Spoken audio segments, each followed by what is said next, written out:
My boyfriend and his girl best friend planned a week-long vacation just for them, after she said having me along would make her uncomfortable.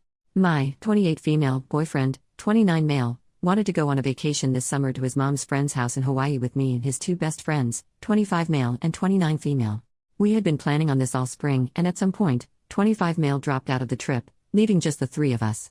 For context, my boyfriend and I have been going out since November, and it's been serious. We had, and still have, been talking about moving in together, and he has said, and I agree, that this is a long-term situation and that we are in it for good. In early June, once 25 male unexpectedly dropped out of the trip, 29 female called my boyfriend and told him that now that it was just the three of us, she didn't feel comfortable with me going on the trip, since she didn't know me that well, and she didn't want to be a third wheel. She said that if I were to go, she wouldn't go on the trip. Without telling me that this was happening, they changed the plans and made it a trip just the two of them, and they changed the location to a beach in Costa Rica. I was trying to figure out when to ask for time off this summer and hadn't heard news about the plans, so I asked my boyfriend which week in August I should be setting aside for the Hawaii trip. He let me know that, actually, he had talked to his friend and that she didn't want to go if I were going, so he was going to go alone with her to Costa Rica. He said that we could go another week later, maybe to Mexico City or something. I was upset and tried to talk with him about how the situation made me feel, especially since this wasn't a case of a separate trip being set up ahead of time. This was a case of me being invited and then uninvited from a week-long tropical vacation with a girlfriend of his who I had never met before. We eventually decided to do a trip together to Copenhagen, which we have both wanted to visit, as some sort of compensation. I also asked to meet her, so that I could feel more comfortable with the trip. We spent the 4th of July going to see her and her boyfriend in the city where they live, and although it was nice to put a face to a name, it was ultimately a very cold trip, and she was not at all welcoming to me. My boyfriend remarked on how unfriendly she was, to both of us, he thought, and said that he was surprised that she didn't act warmly to me. I went out of my way to try and get to know her and her boyfriend. I'm very outgoing and friendly, and usually this would be easy, but it didn't really click, even after several days. They were somewhat cold to each other as well. They bickered a little bit about their future and his own 3-week trip without her that was scheduled for the same time as their trip. This had been scheduled before ours had. This had been my effort to feel better about the trip, so I told my boyfriend that I still didn't feel comfortable with things, and that I was feeling insulted by the way that it was handled. I had tried to make things smooth between all of us, and I asked him to please come up with something that could help me feel better about the trip. On a visit to his family, they asked about the trip and they were all shocked that he would have arranged it this way, and let me know that they would have been furious if they were in my position, which triggered a fight in which I asked him to please help come up with a strategy to make me feel better and more secure about them going together without me. He said that he would never do this kind of thing again, which feels like not much to offer, since this is kind of a once-in-a-lifetime trip to begin with. He kind of offered to not go on the trip, but he had already paid for the tickets and made arrangements, and I didn't want to stop their trip and be resented by both him and his best friend. He asked me to give him ideas of how to make me feel better and wanted me to just tell him what to do, and he stalled and stalled until it was finally the day of the trip. He bought me a bag of peanut butter cups and I drove the two of them to the airport. I feel so disregarded and disrespected in this situation. I want to break up with him, but I don't want to burn up something that has otherwise been really good. Update: I was really upset the day I dropped him off, and he was texting me but I wasn't responding. I wasn't sure what I wanted to do, but I didn't want to do anything at all in the state I was in. I waited until the next day, and then I sent him a thought-out text letting him know that I didn't feel safe or loved in the way the trip was handled and that I would be dropping his things off at his place and leaving his keys with the neighbor. He called but didn't leave any messages, and then he messaged me that he didn't understand. The rest of the week, he called and messaged me, but I couldn't bring myself to pick up or text back. On Thursday, I think that he realized that I was serious, and he asked me some questions about logistical things. I told him which neighbor his key was with, etc. When he got back and saw all his things at his place, he got pretty frantic and called and left me a long message. I was working all day, but also I still didn't want to respond. He asked me to explain because he didn't understand what was going on. The next day, I sent another text making it clear that it was over, and he got upset and sent me a bunch of texts in a row about how he didn't understand why I was throwing away everything that we built. He left me a voicemail that was really angry that said he had no idea why I was upset and that he did not accept the breakup, because he had no say in it, and that he wanted me to tell him the evil story that I had made up about him to his face. I wasn't going to respond to him and I wanted to remain calm, but this upset me. So I sat down to write him this letter. It's long. I tried to call him but I started crying and told him I'd just send him an email instead. This is what it said. The time that we have had apart has given me some good space and time to think. I have had a chance to think about the things that are important for me in a relationship, and I see that we should not be together. I'm sorry that I have been asking for you to change things about your life that you shouldn't have to change at my or anyone's behest. From the very start, this trip was made in an insanely disrespectful way in which it started out from you being given an ultimatum by your female best friend who I had never met that either she goes or I go on this trip, and you picked her.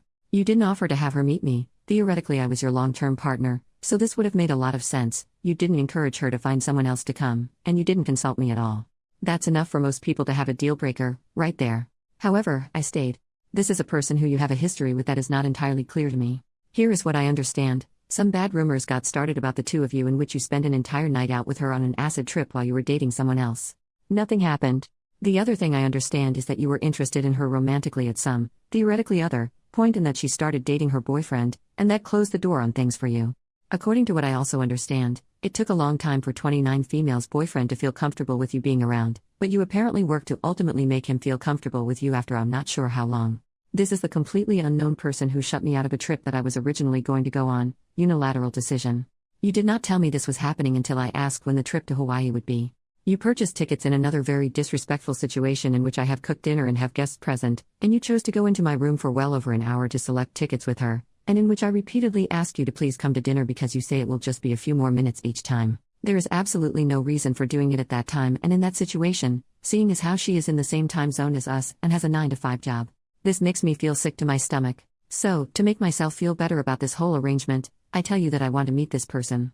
On my request, we arrange a trip to go meet her and her boyfriend, a brief trip in which they are, and you explicitly agree, inexplicably cold. The first conversation that we have is one in which 29 Female and her boyfriend argue about how she DM'd him while he was already in a relationship and got him to date her instead. You tell me about conversations that 29 Female has had with you recently in which it seems implied that there is some real instability in their long-term relationship, stuff about kids and dogs. I have a discussion in which I let you know that I see that and that it worries me. Meanwhile, I am still wanting all of this to work out for you and for me and for her. I, at this point, am planning on being with you for the long term and see no benefit in telling you to not go on a trip with your best friend. I want it to work out. But each and every interaction surrounding this trip chips away at my ability to handle it, the conversations that seem to go nowhere, etc. Your dad, your mom, and your grandparents are all very surprised when we tell them about this trip. It is becoming very obvious that this is a dangerous trip to make with the fragility of our relationship. 29 Male. We had only been together for 9 months. How long did it take before 29 Female's boyfriend was comfortable with you hanging around? Much less going on a one-on-one international tropical vacation in which he was uninvited because of your request.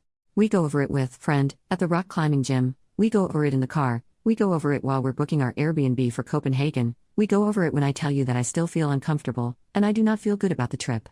Talk about repeatedly saying something.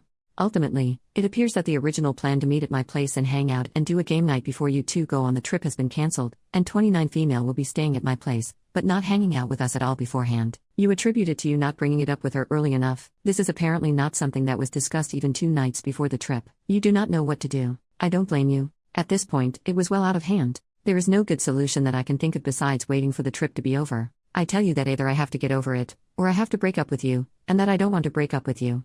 But my ability to get over it is rather worn down. She arrives at my place very late, and we wake up the next morning for me to take the two of you to the airport. After all of this lead up, I know that you can tell how unhappy I am. I fully absolutely know you can tell how unhappy I am. You leave, and when I don't respond to your text messages, you text me to tell me that you hope I'm okay and you're going to bed. No call. The rest of the week was rough. My text to you was met with, essentially, I'm sorry you feel this way. You tell me that I'm being unfair.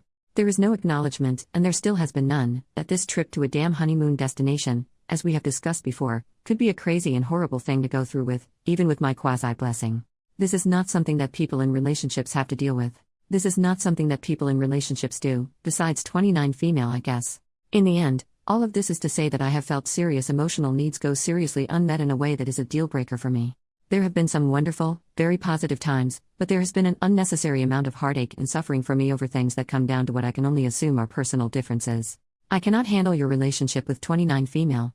And I suppose I could ask you to pick between her and me, but that's not what I want to do. I want you to have your best friend, and I want to leave. I did love you, but I am not about to fight this fight and hear you tell me that I'm crazy for not seeing how totally platonic everything is for the rest of my life. It seems like trying to convince someone to like different food, or to have a different favorite color. I am not happy in this, and I do not want to feel these feelings any longer. There is no need for this to be mutual. I do not need your permission to break up with you. He wrote me back an apologetic email in which he accepted responsibility for most things without any argument, except he denied anything that had to do with his relationship with her making me feel uncomfortable, and he denied that I would not be able to handle their relationship. He said that the only thing that made their trip bad for me was my own perspective. I wrote him back that trust has to be built and that he put too much strain too early on a relationship in which we had not developed that trust. He agreed and apologized. For me, it ended on a pretty amicable note, but this style of relationship really doesn't work for me, and I don't feel like his responses to me really healed or changed anything significantly. I stand by my decision at this point.